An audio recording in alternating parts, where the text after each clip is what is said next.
शुरुआत उसी construction site से होती है जहां बहुत से लोग दोशिन के डिमोलिशन के अगेंस्ट प्रोटेस्ट कर रहे थे और बहुत वायलेंस हो रखा था। स्योंगचुंग के डैड उन डिमोलिशर्स में से थे जो उन्हें रोकने की कोशिश में लगे थे। उस दौरान कुछ लोग दो बिल्डिंग्स को जोड़ रहे ब्रिज में से आगे बढ़ रहे थे और अचानक से स्योंगचुंग के डैड उसी ब्रिज से नीचे गिर जाते हैं और एक कार के ऊपर जा गिरते हैं। अगले सीन में हम देखते हैं कि प्रेसिडेंट हुएंग को उनका लॉयर बताता है कि उनके डिमोलिशन टीम का एक आदमी गिर गया है और हॉस्पिटल में एडमिट है। वो हुएंग को एडवाइस देता है कि वो खुद जाकर उससे मिले ताकि मीडिया के सामने उनका इमेज अच्छा बने। इधर त्योंग यानी असली स्योंग अपने डैड के बारे में पता चलने पे भागता हुआ हॉस्पिटल पहुंचता है और उनकी ऐसी हालत देखकर बार बार डैड डैड कहकर पुकारने लगता है। त्योंग के डैड भी वहाँ पहुँचे थे उन्हें देखने और अपने बेटे के मुंह से उसके लिए डैड सुनकर बहुत ज्यादा हैरान होते हैं। तभी वहाँ स्योंगचुंग जूही के साथ पहुँचता है और अपने डैड की ऐसी हालत देखकर घबराने लगता है। फिर अकेले में त्योंग अपने डैड से कहता है कि उसे स्योंगचुंग के डैड के एक्सीडेंट के बारे में पता चला। वो दोशिन के लिए काम करते थे इसलिए वो देखने आया। हॉस्पिटल में अपने डैड के लॉयर को देखकर वो डर गया कि कहीं उन्हें भी तो चोट नहीं लगी और इसी वजह से उसके मुंह से डैड निकल गया। त्योंग के डैड उसका रीजन एक्सेप्ट कर लेते हैं और कहते हैं कि चलो कोई बात नहीं, अब घर चलते हैं। तो वो मना करता है और कहता है कि यहाँ बहुत से रिपोर्टर्स हैं, अगर मैं रुकूंगा तो दोशिन के इमेज के लिए अच्छा होगा। तो प्रेसिडेंट हुएंग ये बात भी मान लेते हैं। लौटते हुए लॉयर प्रेसिडेंट हुएंग से कहता है कि त्योंग एकदम अलग इंसानी हो गया है, बहुत समझदार हो गया है। तो वो अपनी वाइफ की बात याद करते हैं। वो कई बारी बोल चुकी थी कि आजकल त्योंग बहुत बदल गया है और कहते हैं तो तुम्हें भी त्योंग बहुत बदला हुआ लगने लगा है। इधर हॉस्पिटल में सुनगा बहुत गुस्से में थी और अपने डैड को बोल रही थी कि आपने तो कहा था कि आप किसी के लिए कॉमिक्स बनाते हैं पर आप ये सब काम कर रहे थे। स्योंग उस पे चिल्लाता है कि अभी ये सब बात करने का समय नहीं है। तभी मिस्टर च्योंग अपना हाथ आगे बढ़ाते हैं। असली स्योंग दौड़कर जाकर पूछने लगता है कि आपको कुछ चाहिए क्या, पर वो अपने बेटे के लिए हाथ बढ़ा रहे थे। स्योंग का हाथ अपने हाथ में लेकर वो सॉरी बोलते हैं। इतना बोलते ही उनके मुंह से बहुत सारा खून निकलने लगता है और उन्हें जल्दी जल्दी इमरजेंसी रूम ले जाया जाता है। सब लोग बहुत डर जाते हैं और बाहर में रोने लगते हैं। असली स्योंग भी बहुत घबरा गया था और वहाँ से दौड़ता हुआ निकलता है। वो भागता हुआ यही सोचता जा रहा था कि ये सब मेरी वजह से हो रहा है। मैंने अमीर बनने के लिए अपने घर वालों को छोड़ दिया, इसलिए मुझे पनिशमेंट मिल रही है। पर मुझे अब गोल्डन स्पून नहीं चाहिए, मुझे बस मेरी फैमिली चाहिए, मेरे डैड को बस कुछ ना हो। दूसरी तरफ हम उसी बूढ़ी औरत को देखते हैं जो खुद में कह रही थी कि स्योंगचुंग को आने में देर हो रही है, किसी भी तरह उसे सनसेट के पहले आ जाना होगा। भागते हुए त्योंग अपने रूम में पहुंचकर अपना गोल्डन स्पून ढूंढ निकालता है, पर जाने से पहले वो बहुत सारा पैसा अपने पॉकेट्स में भरने लगता है क्योंकि वो वापस से स्योंगचुंग बनने वाला था, तो फिर से वो गरीब हो जाता। तभी वहाँ जुनते आता है और पूछता है कि तुम ये क्या कर रहे हो, कहीं घर से भागने वाले हो क्या? फिर पास आकर उसके हाथ से गोल्डन स्पून ले लेता है और हंसकर कहता है कि इसका क्या करोगे, इसे बेचकर होटल बुक करोगे क्या? त्योंग स्पून लेने की कोशिश करता है तो वो उसके सिर पे स्पून से मारता है। त्योंग गुस्से में आकर उसे दीवार से पिन कर देता है और कहता है कि अपने काम से मतलब रखो। फिर उसके हाथ से स्पून लेकर जाने लगता है।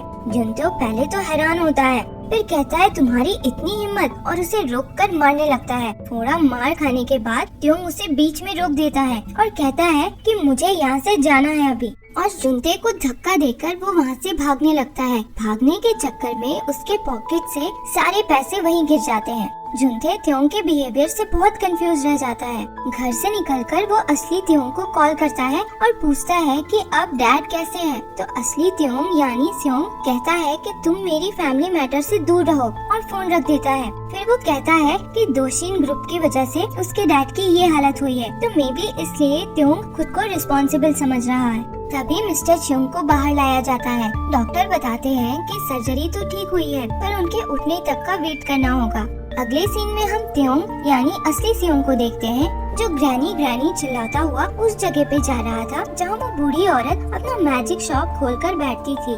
पर जब वो वहाँ पहुँचता है तो वहाँ कोई नहीं था। उसे पहुँचने में देर हो गई थी, वो औरत जा चुकी थी। अगले सीन में हम सुनगा को देखते हैं जो अपने घर पहुँची थी। वहाँ किसी को देखकर वो डर जाती है। वो असल में त्योंग था जो उसके घर का खाना खा रहा था। वो पूछती है कि त्योंग तुम यहाँ क्या कर रहे हो? त्योंग उसको इग्नोर करके अपने गोल्डन स्पून से जल्दी जल्दी खाता चला जाता है। फिर अचानक सुंगा कहती है, स्योंगजोंग, मैं तुम्हारे लिए खाना बनाने वाली थी, तुम अकेले क्यों खा रहे हो? सुंगा के मुंह से अपने लिए स्योंगजोंग सुनकर वो एकदम इमोशनल होकर रोने लग जाता है। सुंगा कंफ्यूज होती है कि इसे क्या हो गया, पर स्योंगजोंग उसे हक कर लेता है और रोता है क्योंकि उसे विश्वास नहीं हो पा रहा था कि वो वापस से स्योंगजोंग बन चुका है। दूसरी तरफ हम त्योंग को देखते हैं जो हॉस्पिटल से लौट रहा था और अचानक से त्योंग बन गया था। उसे समझ नहीं आ रहा था कि वो बीच रोड में क्या कर रहा है। इधर स्योंग हॉस्पिटल आता है अपने डैड को देखने। वहाँ अपनी मॉम को देखकर उससे रहा नहीं जाता और वो उन्हें हक करके जोर से रोने लगता है और कहता है कि उसने उन दोनों को बहुत मिस किया। तभी उसके डैड को होश आ जाता है। सुंगा भी उस समय वहाँ पहुँच जाती है और चारों बहुत इमोशनल होकर एक दूसरे को हक करके रोते हैं। फिर हम पहले का सीन देखते हैं जब त्योंग यानी स्योंग उस ओल्ड लेडी को ढूंढता हुआ उसी जगह पे पहुंचा था। वो औरत वहाँ नहीं थी तो वो जोर जोर से उसे पुकार रहा था। तभी वो औरत अचानक से वहाँ आ जाती है और पूछती है कि 1 महीना अमीर बनकर कैसा लगा। वो कहता है कि वो वापस अपने पुराने लाइफ में जाना चाहता है। तो वो औरत गोल्डन स्पून लेकर उसमें कुछ मैजिक करती है, फिर लौटाकर कहती है कि आज का दिन खत्म होने से पहले अपने पुराने घर जाकर बस 1 मील खाना खा लो। स्योंग खुश होता है कि उसे 3 मील की जगह 1 मील ही खाना होगा। ग्रैनी फिर कहती है कि अब हम 1 साल बाद मिलेंगे और उस समय फिर से तुम्हें चांस मिलेगा पेरेंट्स चूज करने का। तो वो मना कर देता है और कहता है कि वो दोबारा ऐसा कभी नहीं करेगा और जाने लगता है। अगली सुबह त्योंग जब उठता है तो वो अभी अपनी यानी स्योंग की मॉम को याद कर रहा था। उनकी मेमोरी उसके दिमाग से मिटने लगती है, पर फिर भी उसे गट फीलिंग आ रही थी कि उसकी भी मॉम थी। ब्रेकफास्ट के दौरान त्योंग के डैड उससे कहते हैं कि सुना है तुमने एक अपार्टमेंट खरीदा है। त्योंग पहले कंफ्यूज होता है, फिर उसके मेमोरी में वो बात याद आती है और वो कहता है कि हाँ मैंने खरीदा है। उसके डैड पूछते हैं कि तुमने ली स्योंगजोंग की हेल्प करने के लिए अपार्टमेंट खरीदा है। तो त्योंग कहता है कि पता नहीं क्यों पर मैं उसकी हेल्प करना चाहता था। उसकी स्टेप मॉम पूछती है कि कहीं स्योंगजोंग और उसके पेरेंट्स तुम्हें डरा धमका तो नहीं रहे। जुनते कहता है कि शायद वो लोग तुम्हारा फायदा उठाना चाहते हैं। तो ये सुनकर त्योंग भड़क जाता है और चिल्लाकर कहता है कि तुम लोग स्योंगजोंग के पेरेंट्स को जानते भी हो? नहीं ना, तो उनके बारे में गलत मत बोलो। गरीब होना कोई गुनाह नहीं होता। त्योंग को फिर रियलाइज होता है कि वो अपने डैड के सामने चिल्ला रहा था, तो वो घबरा जाता है और सॉरी बोलता है। त्योंग के डैड कहते हैं तुमने सही कहा, गरीब होना गुनाह नहीं होता बल्कि बीमारी होता है जो एक जनरेशन से दूसरे जनरेशन तक इनहेरिट होता है। डिनर के बाद जुनते त्योंग को अकेला पाकर उसे चोक करने लगता है और कहता है कि कल जैसा तुमने मेरे साथ बिहेव किया था दोबारा करोगे तो अच्छा नहीं होगा। तभी मुनकी वहाँ आ जाता है और त्योंग को स्कूल चलने के लिए कहता है। जुनते जाते हुए अचानक से पलट के मुनकी को मारने की कोशिश करता है, पर मुनकी बहुत आसानी से उसका हाथ रोक लेता है। इधर हॉस्पिटल में स्योंगजोंग की नींद खुलती है तो वो देखता है कि जूही बहुत सारा फ्रूट्स और नोट छोड़कर उसके लिए गई है। वो दौड़कर बाहर जाता है और जूही को हक कर लेता है, ये कहकर कि वो आज बहुत खुश है। सीन चेंज होता है और हम देखते हैं कि मिस्टर च्योंग का बॉस आकर कहता है कि मेरी गाड़ी में गिरकर तुमने पूरा डैमेज कर दिया और अब यहाँ तुम मजे से आराम कर रहे हो। रिपेयर के पैसे कौन देगा?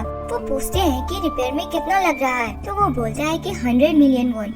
सब शॉक रह जाते हैं। इधर योजिन डेट देखकर सोच रही थी कि 1 महीना हो चुका तो स्योंगजोंग उस लेडी से जरूर मिला होगा। फिर चेक करने के लिए वो त्योंग को स्योंगजोंग के नाम से बुलाती है तो वो नहीं रुकता। फिर दोनों बात करते हैं और त्योंग उसके इंसल्ट करता है तो योजिन समझ जाती है कि स्योंगजोंग अपने पुराने पेरेंट्स के पास चला गया है। क्लास में जूही बहुत एक्साइटेड होकर स्योंगजोंग का वेट कर रही थी। स्योंगजोंग के दोनों दोस्त अंदर आते हैं जिन्हें उस समय स्योंग ने ही कॉल किया था 100 मिलियन वॉन जुगाड़ करने के बारे में। जूही ये सब सुन लेती है। स्योंगजोंग की मॉम और बहन मिस्टर च्योंग के बॉस के पास जाकर पैसे कम करने की रिक्वेस्ट करते हैं, पर वो नहीं मानता। उल्टा कहता है कि हर दिन बढ़ने पे वो 2 मिलियन वॉन एक्स्ट्रा लेगा। स्योंग सब कुछ सोच सोचकर परेशान हो रहा था। तभी उसकी नजर अपनी वॉच पे पड़ती है। उसने अभी भी त्योंग की वॉच पहनी हुई थी। वो बेचने जाता है तो दुकानदार उसे धक्के मार मार के निकाल देता है। स्योंग समझाने की कोशिश करता है कि ये ओरिजिनल वॉच है, पर वो नहीं मानता। ऑथेंटिक वॉच की कीमत 250 मिलियन वॉन थी और उसे स्योंगजोंग किसी भी तरह से अमीर नहीं लग रहा था। इधर स्योंगजोंग की मॉम पैसों के लिए अपने ऑर्गन्स बेचने की सोच रही थी और इसके लिए वो एक आदमी से मिलकर उसे अपने मेडिकल टेस्ट की रिपोर्ट देती है। पर उनके बच्चों को इस बारे में कुछ नहीं पता रहता। सुनगा स्योंचुंग को बताती है कि उनकी मॉम एक वीक के लिए दूसरे शहर जा रही है पैसों का जुगाड़ करने। वहाँ कोई जान पहचान का है जो उन्हें काम पे रखेगा। स्योंचुंग जब हॉस्पिटल पहुँचता है तो उसकी मॉम किसी से फोन पे बात कर रही थी। उन्हें स्योंग के पास पहुँचने का पता नहीं चल पाता और वो फोन पे बहुत परेशान होकर बात कर रही थी कि तुम अब 30 मिलियन नहीं बोल सकते। तुमने मेरे मेडिकल रिपोर्ट्स में देखा कि मेरे किडनीज और लिवर हेल्दी हैं। तुम्हें 50 मिलियन ही देना होगा एज प्रॉमिस्ड। इतना सुनकर स्योंग फोन ले लेता है। दूसरी तरफ से एक आदमी की आवाज आती है कि तुम्हें किडनी स्टोन्स है, इसलिए पैसे कम मिलेंगे। उसकी बात से स्योंग समझ जाता है कि क्या चल रहा है और फिर वो फोन पे चिल्लाता है कि तुम ये मेरी मॉम से क्या बात कर रहे हो, तुम हो कौन, सामने आकर मेरे से बात करो। वो आदमी फोन कट कर देता है। स्योंग फिर अपनी मॉम पे बहुत गुस्सा करता है कि आप ये किससे बात कर रही थी, आप अपने ऑर्गन्स बेचने के बारे में सोच भी कैसे सकते हैं। उसकी मॉम दुखी होते हुए बोलती है कि और कोई ऑप्शन ही नहीं था, पैसों का जुगाड़ नहीं हो पा रहा, इसलिए ये जरूरी लगा। स्योंग कहता है आपको अब इस बारे में सोचने की जरूरत नहीं, आप बस वेट करो, मैं सब ठीक कर दूंगा। और वहाँ से दौड़ते हुए कहीं निकल जाता है। अगले सीन में हम प्रेसिडेंट हुआंग को उनके ऑफिस में देखते हैं। स्योंग वहाँ उनसे मिलने पहुँचा हुआ था और सिक्योरिटी वाले उसे अंदर नहीं जाने दे रहे थे। प्रेसिडेंट हुआंग किसी को सिक्योरिटी के साथ स्ट्रगल करते देखते हैं, फिर हैरान होते हैं ये देखकर कि ये तो स्योंचुंग है। दूसरी तरफ हम जूही को देखते हैं जो अपने डैड को मक्खन लगा रही थी। उसके डैड पूछते हैं कि तुम्हें कुछ चाहिए क्या, तो वो कहती है कि उसे 100 मिलियन वोन चाहिए। उसके डैड ये सुनकर एकदम चौंक जाते हैं। इधर स्योंचुंग प्रेसिडेंट हुआंग से 100 मिलियन वोन मांगता है तो वो हंसकर मना करते हैं। स्योंग कहता है कि उसे पैसे उधार पे चाहिए, वो सारा लौटा देगा। तो वो बोलते हैं कि पैसों का एक नियम होता है, भले ही तुम्हारे पास जितना भी हो पर किसी को देना नहीं चाहिए। इस पे स्योंग गुस्से में बोलने लगता है कि मेरे डैड दोशिन के कंस्ट्रक्शन साइट में इंजर्ड हुए और मैं सारे पैसे बाद में लौटा भी दूंगा, उसके बाद भी आप मना कर रहे हैं। तो वो बोलते हैं कि दोशिन ने डिमोलिशन के लिए दूसरी कंपनी को हायर किया था, तुम्हारे डैड उस कंपनी के लिए काम कर रहे थे, न कि दोशिन के लिए, इसलिए वो या दोशिन रिस्पॉन्सिबल नहीं है। स्योंग कहता है कि मैंने यहाँ आकर अपना टाइम वेस्ट किया और जाने लगता है। तो वो पीछे से बोलते हैं कि वो पैसा लेंड करेंगे पर उन्हें कोलैटरल चाहिए। तो स्योंग पैसों के बदले खुद को गिरवी रखने की बात कहता है। तो इस पे प्रेसिडेंट हुआंग जोर से हंसते हैं और कहते हैं कि तुम में गट्स तो है पर ये नहीं चलेगा, तुम खुद को या अपने पेरेंट्स को गिरवी नहीं रख सकते। स्योंचुंग के पास और कुछ गिरवी रखने के लिए नहीं था तो वो बिना पैसे लिए वहाँ से निकल जाता है। इधर जूही के डैड भी उसे पैसे देने से मना कर देते हैं क्योंकि वो समझ जाते हैं कि जूही स्योंचुंग की हेल्प करने के लिए पैसे मांग रही है। तो जूही अपने सारे डिजाइनर हैंडबैग्स को बेचने जाने लगती है और अपनी मेट से कहती है कि वो उसके डैड को कुछ ना बताए। जूही पैसे लेकर खुशी खुशी स्योंचुंग के पास जा रही थी तो वो उसे रास्ते में ही दिख जाता है, पर वो जाती उससे पहले योजिन पहुंचकर स्योंग को पैसे ऑफर करती है। वो उसे थैंक करके कहने लगता है कि वो जल्दी सारे पैसे लौटा देगा। जूही छुपकर ये देख रही थी। योजिन जूही को देख लेती है और इसलिए स्योंग को हक कर लेती है और कहती है कि थैंक यू की जरूरत नहीं है, हम तो दोस्त है ना। जूही ये सब देखकर बहुत दुखी हो रही थी। फिर सीन शिफ्ट होता है और हम 1 साल बाद का देखते हैं जहाँ त्योंग और बाकी सब लोग पार्टी कर रहे थे। जूही स्योंचुंग के बारे में पूछती है तो त्योंग कहता है कि मे बी वो कॉलेज के एंट्रेंस के प्रिपरेशन में लगा है। उस समय ये भी पता चलता है कि स्योंचुंग को छोड़कर बाकी हर किसी के अच्छे कॉलेजेस में एडमिशन हो चुका है। योजिन टॉन्ट मार के जूही से कहती है कि तुम तो पहले स्योंचुंग के क्लोज थी ना, तो अब नहीं हो क्या? तो जूही कुछ नहीं बोल पाती। दूसरी तरफ हम स्योंचुंग को देखते हैं जो पार्ट टाइम जॉब के साथ साथ पढ़ने की भी कोशिश कर रहा था। तभी उसे योजिन का कॉल आता है और वो उसे खुद को पिक करने के लिए बुलाती है। स्योंचुंग योजिन को पिक करने पहुंचता है तो जूही उसे देखकर खुश होती है और पूछती है कि वो कैसा है। योजिन स्योंचुंग के पास जाकर कहती है कि इसे मैंने बुलाया है ताकि हम साथ में घर जा सके। स्योंचुंग तुरंत कहता है क्योंकि हम सेम एरिया में रहते हैं। योजिन फिर स्योंचुंग के हाथ पकड़कर जाने लगती है। जूही बस दुखी होकर देखती है। सेयोंग यूजिन को लेकर उसके घर पहुंचता है तो सुंगा डोर खोलती है। उस समय हमें ये पता लगता है कि सेयोंग अपनी फैमिली के साथ यूजिन के घर पे रहता था और वो लोग यूजिन के घर पे सर्वेंट्स वाले काम करते थे। सेयोंग अंदर जाता है तो देखता है कि उसके घर वाले काम कर रहे हैं और यूजिन के डैड सबसे बहुत रूडली बात कर रहे हैं। ये देखकर सेयोंग को गुस्सा आ रहा था। यूजिन भी ये बात नोटिस कर लेती है। यूजिन फिर अपने डैड पे गुस्सा करती है और कहती है कि वो सेयोंग और उसकी फैमिली के साथ खराब बिहेव ना करे, कम से कम सेयोंग के सामने तो बिल्कुल भी नहीं। उसके डैड नहीं समझ रहे थे तो वो चिल्लाकर कहती है कि अगर आप ग्रैंड को अपना दामाद के रूप में देखना चाहते हैं तो सेयोंग और उसकी फैमिली के साथ अच्छा बिहेव करें। अगले सीन में हम देखते हैं कि त्योंग का थेरेपिस्ट उसके घर आता है और उसकी स्टेप मॉम के पूछने पे बताता है कि पिछले 1 साल में त्योंग में काफी सुधार हुआ है। ये सुनकर उसकी स्टेप मॉम खुश होने का दिखावा करती है पर खुश होती नहीं है। सेशन के दौरान त्योंग अपने डॉक्टर को बताता है कि अब भी उसे पिछले साल के कुछ इंसिडेंट्स याद नहीं है। डॉक्टर फिर उससे यूएस में 6 साल पहले हुए इंसिडेंट के बारे में पूछता है तो वो कहता है कि उसे बस इतना याद है कि वो बहुत रो रहा था और किसी से अपनी जान बचाने की भीख मांग रहा था। त्योंग अपने पैनिक अटैक्स कंट्रोल करना सीख गया था, लंबी लंबी सांसें लेकर। वो श्योर था कि किसी ने उसे ऐसा करना सिखाया था पर उसे याद नहीं कि किसने सिखाया।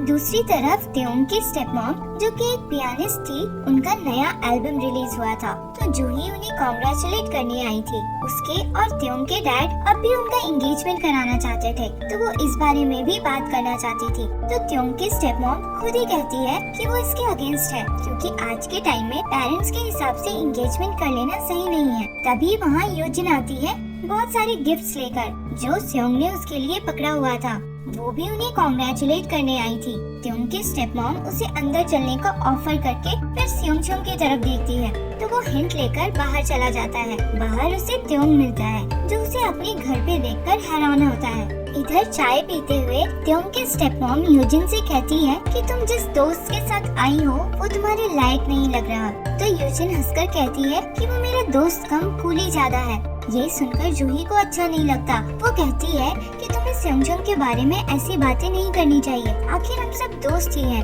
यूजिन कहती है कि मैंने उसे कूली बोला तो इसमें तुम्हें क्यों बुरा लग रहा। तो जूही कहती है तुम ऐसा इसलिए कर रही क्या क्योंकि तुमने उसे 100 मिलियन वोन उधार दिया है। बचपन में तो तुम ऐसी नहीं थी। नारा के साथ तो तुम कितने अच्छे से बिहेव करती थी।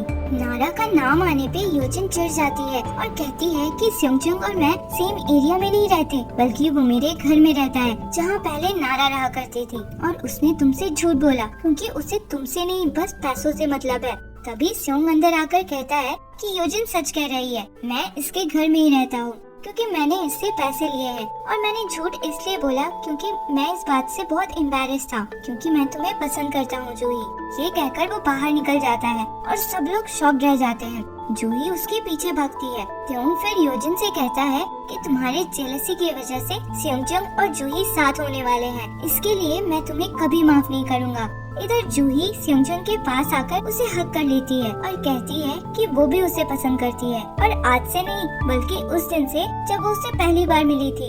यूजिन उन्हें दूर से देखकर चिढ़ रही थी। अगले सीन में हम देखते हैं कि जूही यूजिन से मिलने उसके घर जाती है। उसके डैड जूही को देखकर बहुत खुश होते हैं और वो घर में नहीं थी तो उसे उसके कमरे में वेट करने को बोलते हैं। तभी त्योंग भी वहाँ आता है और कहता है कि वो असल में सेयोंग से मिलने आया था। त्योंग घूम घूम कर यूजिन की चीजों को देख रहा था। जूही उसे रोकती है कि किसी और की चीजों को छूना नहीं चाहिए पर वो रुकता नहीं। वहाँ एक बुके पे वो हाथ फेरता है तो अंदर से उसे गोल्डन स्पून मिलता है। स्पून देखकर वो और जूही दोनों बहुत शॉक्ड रह जाते हैं। दूसरी तरफ सेयोंग यूजिन के बुलाने पे उससे मिलने जाता है। यूजिन गोल्डन स्पून के बारे में बोलती है तो सेयोंग समझ जाता है कि वो यूजिन नहीं बल्कि नारा है और उसने भी गोल्डन स्पून को यूज किया है। वो ये भी समझ जाता है कि यूजिन ने ही उसके और त्योंग की वीडियो पुलिस को भेजा था और वो टेक्स्ट भी उसी ने भेजा था। यूजिन एक्सेप्ट भी कर लेती है कि सब कुछ उसने ही किया। उसने ही अपने डैड के बर्नर फोन से मैसेजेस भेजा। वो सेयोंग से पूछती है कि वो वापस से त्योंग कब बनने वाला है तो वो कहता है कि वो गोल्डन स्पून कभी नहीं यूज करेगा। वो अपने मॉम, डैड, बहन और जूही के साथ ही खुश है। ये सुनकर यूजिन अपने पॉकेट से गोल्डन स्पून निकालकर कहती है कि तब तो तुम्हें इसकी कोई जरूरत नहीं, और ये कहकर वो स्पून को पानी में फेंक देती है। ये देखकर सियोंग घबरा जाता है और उस पे चिल्लाने लगता है कि तुमने ये क्या कर दिया। तो यूजिन हंसती है और कहती है तो मतलब तुमने झूठ बोला कि तुम ली सियोंगचुंग बनकर रहना चाहते हो, तुम त्योंग बनना चाहते हो। फिर यूजिन कहती है कि चिंता मत करो, मैंने जो फेंका वो नकली था, असली गोल्डन स्पून को तो मैंने सेफ रखा हुआ है। इधर त्योंग और जूही यूजिन के कमरे में गोल्डन स्पून देखकर बहुत सरप्राइज थे। त्योंग कहता है कि सियोंगचुंग भी ऐसे स्पून अपने पास रखता है, गोल्डन स्पून अपने पास रखना कोई ट्रेंड है क्या? दोनों बात ही कर रहे थे, तभी सियोंगचुंग की मॉम अंदर घुसती है सफाई करते हुए। त्योंग पूछता है आप यहाँ काम करती हो? तो वो कुछ नहीं बोलती।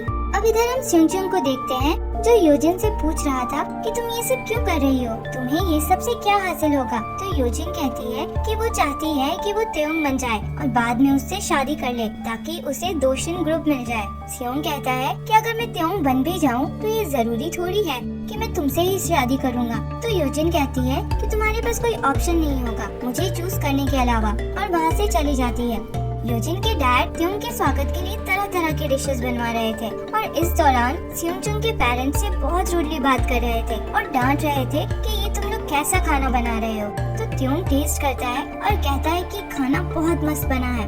त्योंग फिर यूजिन के डैड से कहता है सियोंगचुंग के पेरेंट्स आपके लिए सारा काम करते हैं, तो आई होप आप उन्हें इसके पैसे देते होंगे, सिर्फ इसलिए कि आपने उन्हें 100 मिलियन वॉन उधार दिया है, आप उन्हें अपने गुलाम नहीं समझते होंगे। तो वो बोलते हैं कि हाँ बिल्कुल देते हैं। तभी यूजिन भी घर वापस आ जाती है। जूही और यूजिन अकेले में बात करते हैं। यूजिन कहती है कि तुम यहाँ क्यों आई हो, अपने और सियोंगचुंग के रिलेशनशिप के बारे में बताने आई हो क्या? तो जूही कहती है कि मैं तुम्हें वार्न करने आई हूँ, तुम सियोंगचुंग और उसकी फैमिली के साथ अच्छा बिहेव करो। तो यूजिन कहती है कि अच्छा होगा कि तुम अपनी फैमिली के बारे में चिंता करो, सुनने में आया है कि तुम्हारी फैमिली अपना सारा पैसा गंवाने वाले हो। इधर त्योंग जब यूजिन के घर से निकलता है तो सियोंगचुंग की मॉम कचरा फेंकती उसे दिखती है तो उसे थोड़ा अच्छा नहीं लगता। सियोंग की मॉम उससे कहती है कि तुम सियोंगचुंग से कुछ बात करने आए थे? तो त्योंग कहता है कि हाँ, पर वो उतना जरूरी नहीं। फिर कहता है कि सियोंगचुंग को कोई फर्क नहीं पड़ता क्या? मैं उसकी जगह होता तो अपनी मॉम को अपने फ्रेंड के यहाँ काम करता देख मुझे तो बहुत बुरा लगता।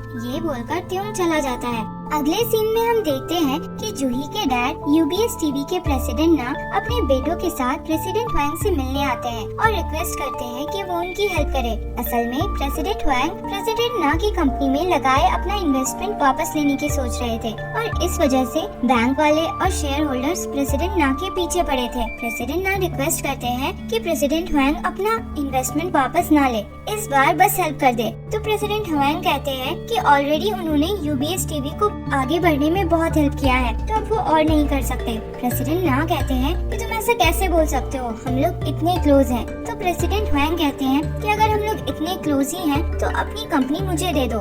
ये सुनकर प्रेसिडेंट ना एकदम गुस्से में आ जाते हैं और कहते हैं कि 6 साल पहले त्योंग के लिए मैंने जो कुछ भी किया था वो सब तुम लगता है भूल गए। दोनों थोड़ा और बहस करते हैं और प्रेसिडेंट हुआंग त्योंग और जूही के एंगेजमेंट को भी तोड़ देते हैं। अगले सीन में हम जूही को देखते हैं जो अपने डैड की कंपनी के बारे में ही देख रही थी। तभी उसके डैड अंदर आते हैं जो कि पूरे ड्रंक थे। वो कहते हैं कि जूही, मैंने त्योंग से तुम्हारा एंगेजमेंट तोड़ दिया है जैसा कि तुम चाहती थी, और चिंता मत करो, मैं तुम्हारे लिए बहुत अच्छा लड़का ढूंढूंगा जो तुम्हारा बहुत ध्यान रखेगा। दूसरी तरफ हम सियोंगचुंग के पेरेंट्स को देखते हैं जो अपनी लिविंग कंडीशंस की वजह से बहुत एम्बैरेस्ड और दुखी थे। उन्हें लग रहा था कि क्योंकि उनके पास पैसे नहीं है, उसकी सजा उनके बच्चों को भी मिल रही है। वो लोग यही बात करके बहुत रो रहे थे। उन्हें पता नहीं चलता, पर सियोंगचुंग बाहर से उनकी सारी बातें सुन लेता है। अगले सीन में सियोंगचुंग देखता है कि यूजिन अपने डैड के साथ बाहर जा रही है, तो वो भागकर उसके रूम जाता है और हर तरफ अपना गोल्डन स्पून ढूंढने लग जाता है। वो ढूंढ ही रहा था, तभी यूजिन अंदर आ जाती है। सियोंगचुंग अपना स्पून मांगता है तो यूजिन उससे चिढ़ाते हुए कहती है कि मैं दे दूंगी, पर तुम्हें कहना होगा कि तुम जूही को नहीं बल्कि मुझे पसंद करते हो। सियोंगचुंग गुस्से में खुद ही ढूंढने लगता है तो यूजिन उसे रोकने की कोशिश करती है। दोनों में थोड़ा हाथापाई जैसा होता है और इस चक्कर में एक वाज गिर जाता है। आवाज सुनकर उसके डैड आ जाते हैं कि क्या हो गया, तो योजिन सियोंगचुंग को जल्दी से छुपाकर ऐसा नाटक करती है जैसे वो चेंज कर रही थी, तो उसके डैड तुरंत चले जाते हैं। सियोंगचुंग फिर योजिन से कहता है कि तुम ही रखो स्पून, मुझे नहीं चाहिए। तो योजिन उसे रोककर कहती है कि मैं श्योर हूँ कि तुम फिर से अपने स्पून को मांगने जरूर आओगे, और वो भी बहुत जल्द। सियोंगचुंग घर पे था, तभी उसे किसी दोस्त का कॉल आता है जो उसे बताता है कि जूही के डैड की कंपनी UBS TV लॉस की वजह से बहुत बड़े क्राइसिस में है। अगले दिन सियोंगचुंग जूही से मिलता है और दोनों पूरा दिन साथ बिताते हैं, घूमते फिरते हैं, गेम्स खेलते हैं और बहुत एंजॉय करते हैं। जूही फिर उसे एक चर्च लेकर आती है और बताती है कि उसे यहाँ बहुत पीसफुल लगता है। सियोंगचुंग कहता है कि मुझे पता है तुम और तुम्हारी फैमिली बहुत बुरे समय से गुजर रहे हो, पर तुम्हें डरने की जरूरत नहीं, क्योंकि मैं हमेशा तुम्हारा साथ दूंगा। नेक्स्ट सीन में हम देखते हैं कि यूजिन के डैड सियोंगचुंग के पेरेंट्स पे चिल्लाते हुए कहते हैं कि 10 दिन के अंदर मेरे सारे पैसे लौटाकर मेरा घर खाली करो।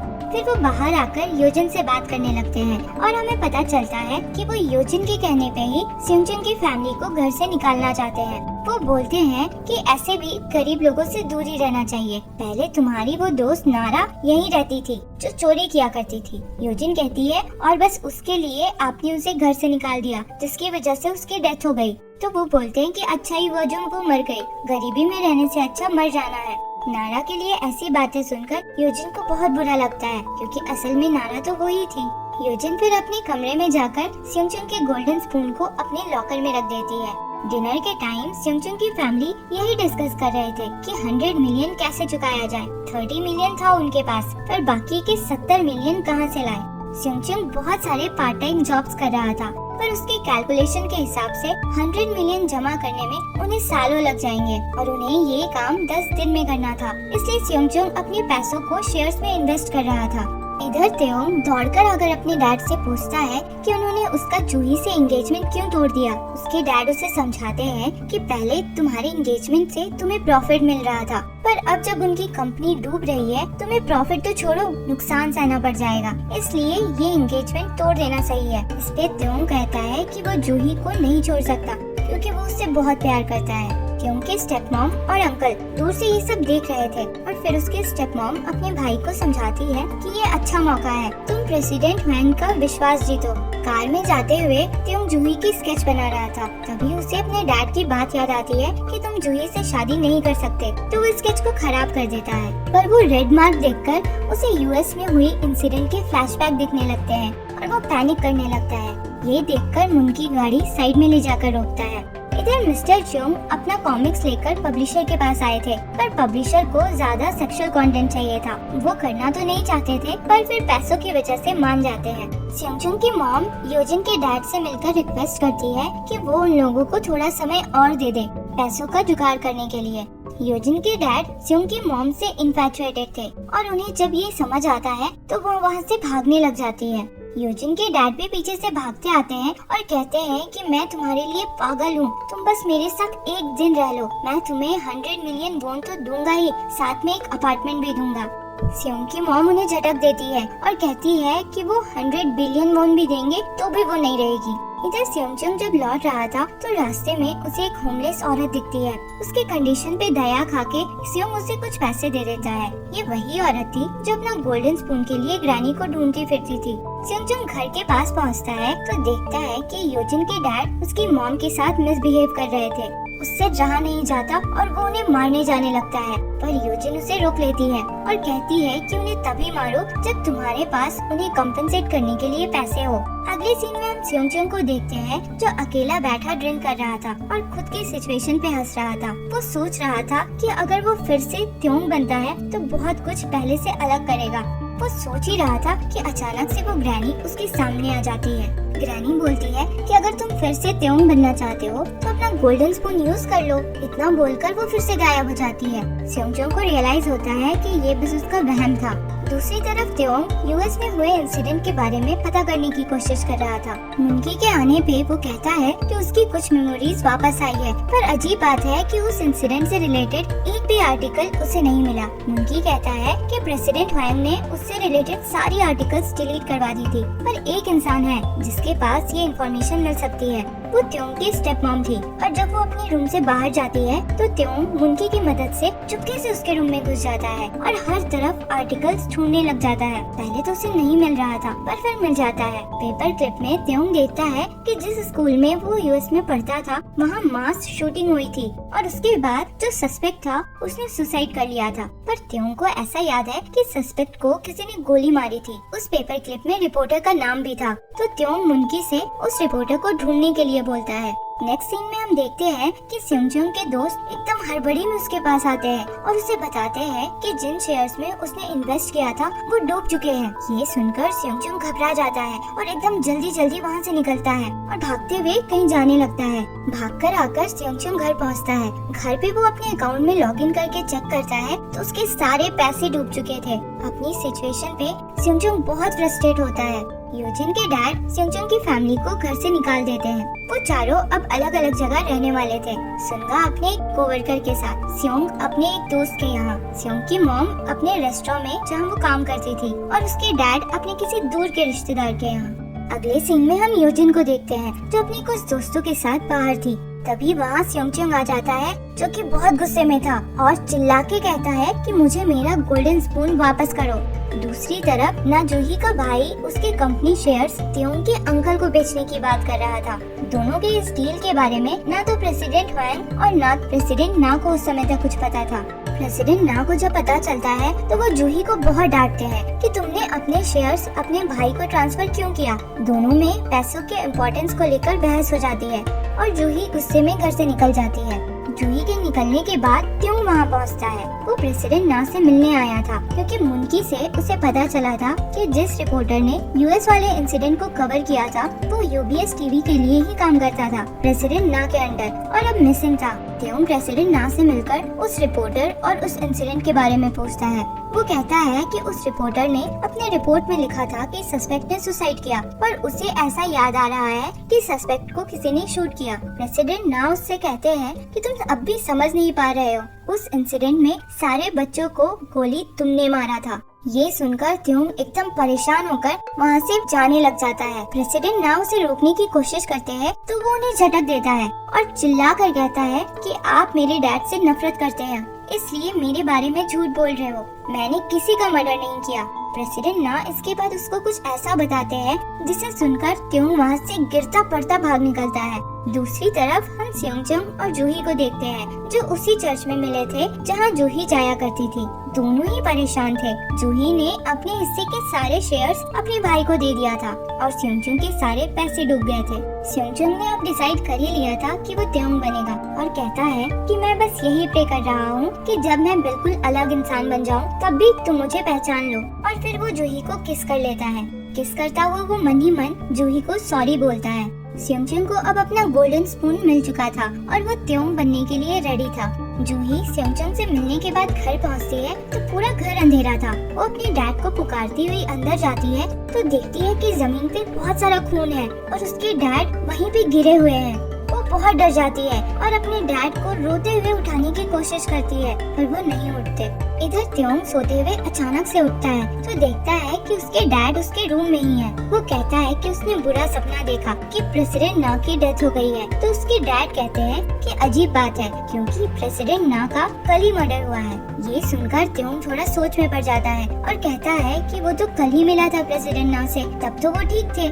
फिर उसकी नजर अपने हाथों पे पड़ती है जिसमें खून के निशान थे। वो पैनिक करने लगता है और अपने डैड से कहता है कि मुझे कुछ भी याद नहीं कल का, कहीं मैंने ही तो नहीं मारा प्रेसिडेंट ना को। उसके डैड उसे समझाते हैं कि तुमने कुछ नहीं किया। फिर कहते हैं कि याद रखना कि तुम प्रेसिडेंट ना से नहीं मिले थे। त्योंग से रहा नहीं जाता और वो भागता हुआ जूही के घर पहुंचता है। उसे अब लग रहा था कि उसी ने प्रेसिडेंट ना का खून किया है और गिल्ट की वजह से वो एक गाड़ी के आगे आकर अपनी जान देने के लिए खड़ा हो जाता है, पर यूजिन उसे बचा लेती है और उस पर चिल्लाती है कि तुम पागल हो गए हो क्या। त्योंग भी चिल्ला रहा था तो यूजिन उसे शांत करने के लिए थप्पड़ पे थप्पड़ मारती है। दूसरी तरफ हम स्योंगचुंग को देखते हैं जो भागता हुआ त्योंग के घर में घुसता चला जा रहा था और उसके पीछे बहुत सारे गार्ड्स भाग रहे थे। भागते हुए स्योंग सीधे वहाँ डाइनिंग रूम पहुँचता है और वहाँ रखा खाना खाने लगता है। मुनकी भी उसके पीछे पहुँचता है पर जैसे ही उसे पकड़ता है वो त्योंग बन चुका था। फिर लास्ट सीन में हम स्योंगचुंग को त्योंग के रूप में देखते हैं और त्योंग बनकर वो काफी खुश भी लग रहा है। जब जूही ने अपने डैड को खून से लथपथ पाया था, प्रेसिडेंट ना को जब एम्बुलेंस में ले जाया जा रहा था तो वो साथ जाना चाहती थी, पर उसका स्टेप ब्रदर उसको धक्का देकर खुद चला जाता है। वो बस वैन के पीछे भागती रह जाती है। पुलिस वाले अपनी फोरेंसिक टीम के साथ छानबीन करने पहुंच जाते हैं। उस दौरान एक पुलिस वाला त्योंग की प्रेसिडेंट ना से मिलने आने वाली फुटेज को डिलीट कर देता है और वो सारे एविडेंसेस जो त्योंग को वहां लिंक कर सकते थे उन सबको भी साफ कर देता है। इधर प्रेसिडेंट हुआंग प्रेसिडेंट ना के मरने वाली न्यूज देख रहे थे, जिसमें रिपोर्टर बता रही थी कि पुलिस को शक है कि प्रेसिडेंट ना की डेथ एक एक्सीडेंट थी, पर मर्डर की पॉसिबिलिटी भी कंसीडर की जा रही है। प्रेसिडेंट हुआंग का आदमी कहता है कि चिंता की कोई बात नहीं है, प्रेसिडेंट ना की डेथ को हार्ट अटैक कंक्लूड कर दिया जाएगा। तभी वहाँ स्योंगचुंग आता है जो अब त्योंग बन चुका था।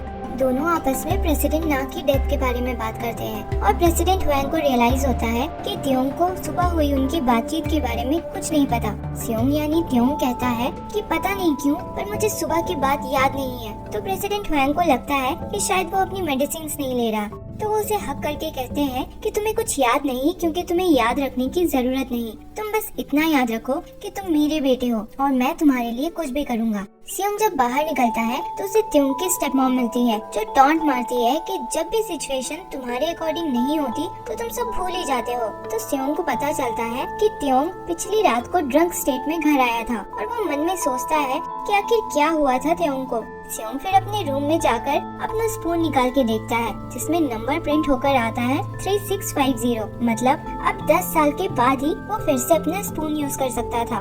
इधर प्रेसिडेंट हुआंग मुनकी से पूछते हैं कि पिछली रात को वो कहाँ था, त्योंग के साथ क्यों नहीं था। असल में मुनकी उस रिपोर्टर के बारे में पता करने गया था जिसने यूएस शूटिंग वाले इंसिडेंट को कवर किया था, पर वो त्योंग का नाम नहीं बताता कि उसे त्योंग ने भेजा था और कहता है कि वो एक दोस्त से मिलने चला गया था। प्रेसिडेंट हुआंग उसकी बात सुनकर गुस्सा होते हैं पर लास्ट वार्निंग देकर छोड़ देते हैं।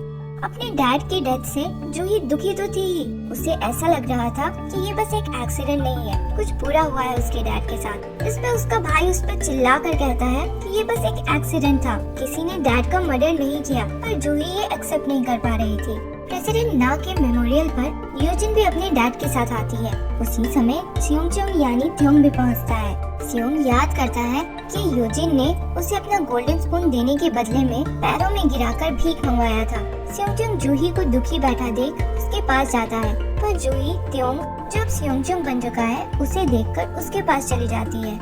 ये देखकर स्योंगचुंग को अच्छा नहीं लगता। मेमोरियल के बीच में ही जूही के स्टेप ब्रदर्स आपस में लड़ने लगते हैं पैसों को लेकर, क्योंकि बड़ा वाला भाई जूही के शेयर्स जुनते को बेच चुका था। जूही उन्हें रोकने की कोशिश करती है तो उसका सबसे बड़ा वाला भाई उस पे हाथ उठाता है, पर त्योंग उसे रोक लेता है। त्योंग अब स्योंगचुंग तो बन चुका था, पर उसका एटीट्यूड अब भी त्योंग वाला ही था। मेमोरियल से बाहर निकलता हुआ स्योंग मुनकी से कहता है कि वो पता करे कि उसके अंकल जुनते के पास शेयर्स खरीदने के पैसे कहां से आए। मुनकी कहता है कि प्रेसिडेंट हुआंग इसमें इन्वॉल्व नहीं होंगे, क्योंकि कोई भी बड़ी कंपनी यूबीएस टीवी के 10% से ज्यादा शेयर्स नहीं खरीद सकती। ये दोनों बातें ही कर रहे थे कि यूजिन के डैड भागते हुए आते हैं, क्योंकि वो हमेशा त्योंग को पटाने की कोशिश में लगे रहते थे। पर स्योंग को याद था कि वो उसकी फैमिली को कैसे ट्रीट करते थे, तो वो बहुत रूडली वहाँ से निकल जाता है और जाता हुआ मुनकी से कहता है कि तुम्हें मेरा एक और काम करना होगा। अगले सीन में हम देखते हैं कि स्योंगचुंग की बहन सुनगा को उसके जॉब में प्रमोट कर दिया जाता है, जिससे वो बहुत खुश होती है। दूसरी तरफ स्योंग के डैड उसके मॉम को बताते हैं कि एक वेबटून कंपनी ने उनकी कॉमिक्स में इंटरेस्ट दिखाया है और उन्हें जॉब भी ऑफर कर सकती है। दोनों इस न्यूज से खुश हो ही रहे थे कि मिसेस च्योंग की बॉस आकर उन्हें 10 million won as a loan offer करती है, जिससे वो लोग अपना घर खरीद सकते थे। दोनों लोग बहुत ज्यादा खुश हो जाते हैं। उन्हें पता नहीं था, पर ये सब कुछ स्योंगचुंग की वजह से ही हो पा रहा था। वो बाहर खड़ा अपनी मॉम डैड को देखकर सोच रहा था कि आप लोग मेरा वेट करिए, मैं वापस आऊंगा और अपने साथ 100 बिलियन वॉन लेकर आऊंगा। इधर स्योंगचुंग ने मुनकी के थ्रू नेशनल टैक्स सर्विस वालों के पास यूजिन के डैड के अगेंस्ट टैक्स फ्रॉड और टैक्स इवेजन के अगेंस्ट एविडेंस भेज दिया था, जिससे वो एकदम परेशान थे। यूजिन समझ रही थी कि ये काम स्योंगचुंग का ही है। वो 1 साल उसके घर पे था, तो उसको उनके अगेंस्ट बहुत कुछ पता चल गया था।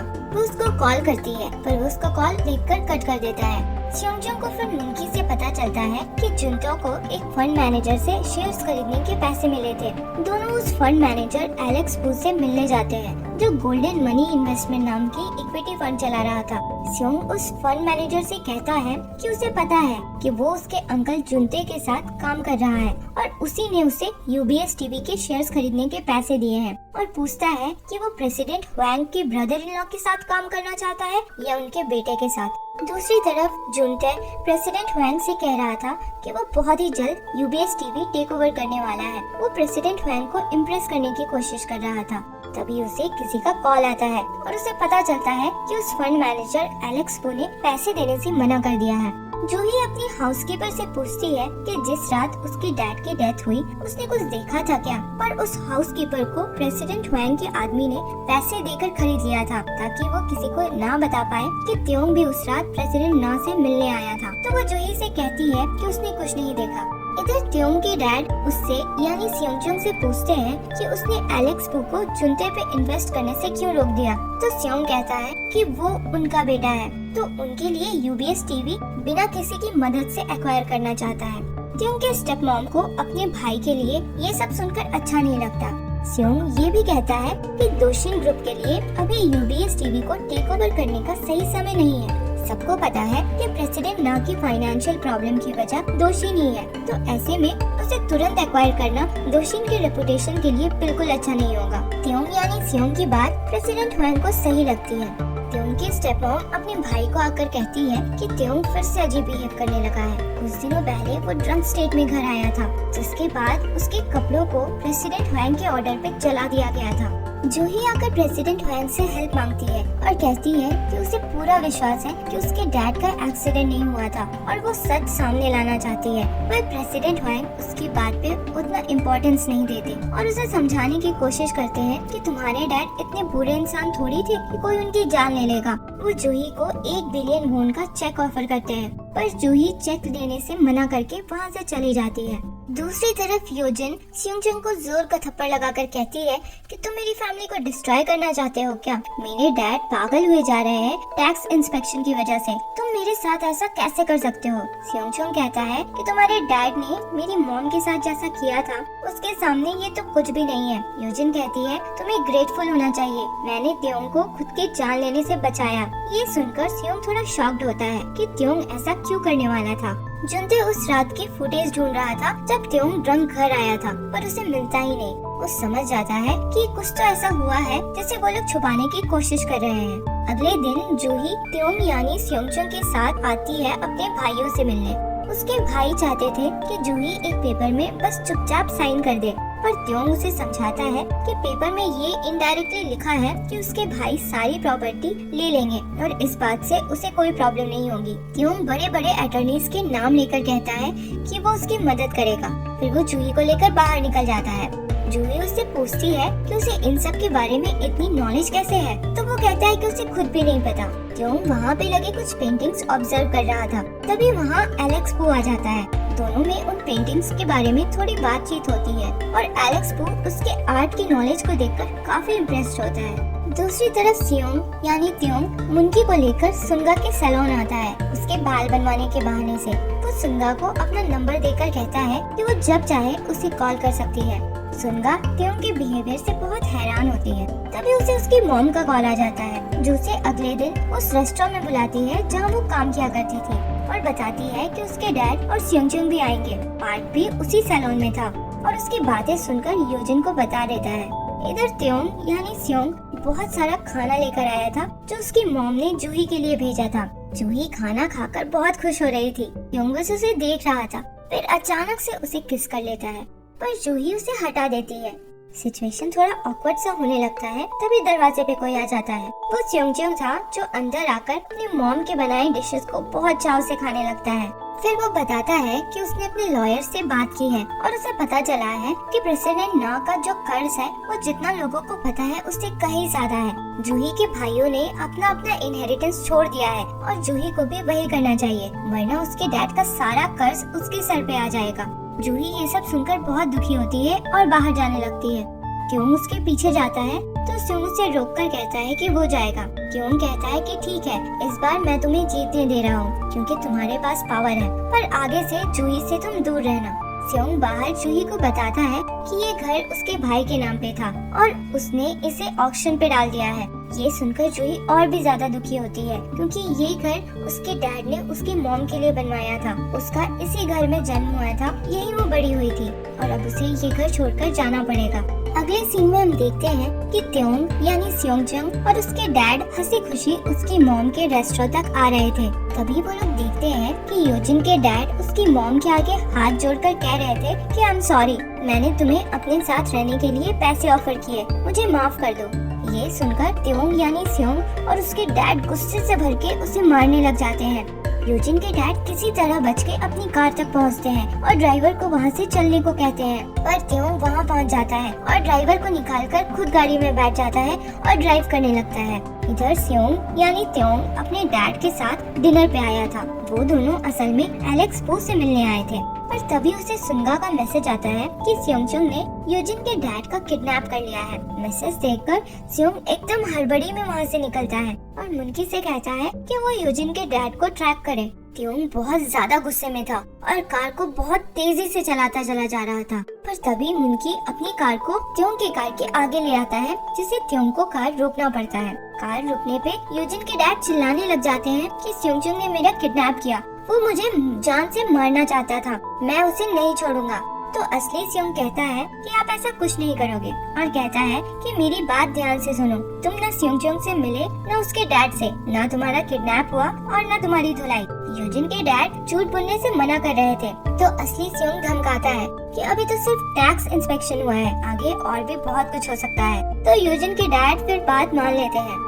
इधर प्रेसिडेंट वैंग एलेक्स पू से कहता है कि वो जुनते को एक और मौका दे दे, इससे त्योंग को हारने के बारे में भी सीखने को मिलेगा।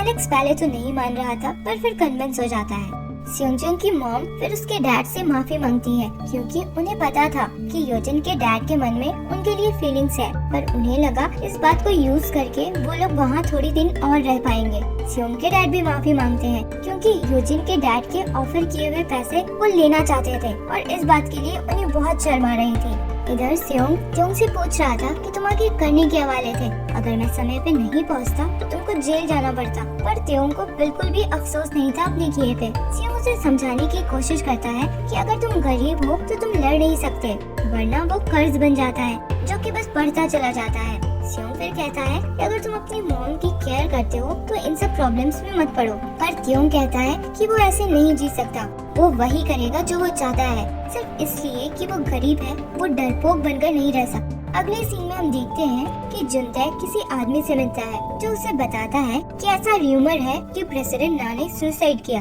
क्योंकि जूही और त्योंग की एंगेजमेंट टूट गई थी।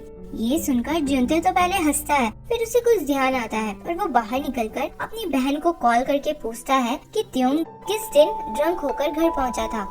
इधर योजिन और उसके डैड के बात से हमें पता चलता है कि उनका जाकर माफी मांगना और पिटकर आने का आइडिया योजिन का ही था। उसे पता था कि त्योंग यानी असली स्योंग जरूर इन्वॉल्व होगा और इस तरह से वो उसके डैड की कंपनी को बचा सकते हैं। स्योंगचंग यानी त्योंग घर पहुंचता है तो उसे जुनता मिलता है। वो कहता है कि उसने ऐसा र्यूमर सुना है कि प्रेसिडेंट ना का मर्डर हुआ है। ये सुनकर स्योंग शॉक्ड होता है कि उन्हें किसने मारा होगा। जुनते कहता है कि वैसे जिस रात तुम ड्रंक घर पहुंचे थे उसी रात प्रेसिडेंट ना की डेथ हुई थी। ये बोलकर वो चला जाता है। जूही घर पहुंचती है तो उसे ऐसा फील होता है कि कोई और भी है वहाँ, पर वो इग्नोर करके अंदर घुसती है। पर वो डोर क्लोज कर रही थी तो किसी का हाथ अंदर आता है और वो डोर रोक देता है। वो डरते हुए देखती है कि कौन है, तो वो त्योंग यानी स्योंगचंग ही था। इधर स्योंगचंग सोच रहा था कि त्योंग के ड्रंक होने और प्रेसिडेंट ना के डेथ के बीच क्या रिलेशन हो सकता है। तभी वहाँ पुलिस वाले पहुँचते हैं और स्योंग यानी त्योंग को मर्डर के चार्ज में अरेस्ट करके ले जाने लगते हैं। इससे स्योंग टेंशन में आ जाता है और घबराने लगता है और ये एपिसोड यही खत्म होता है।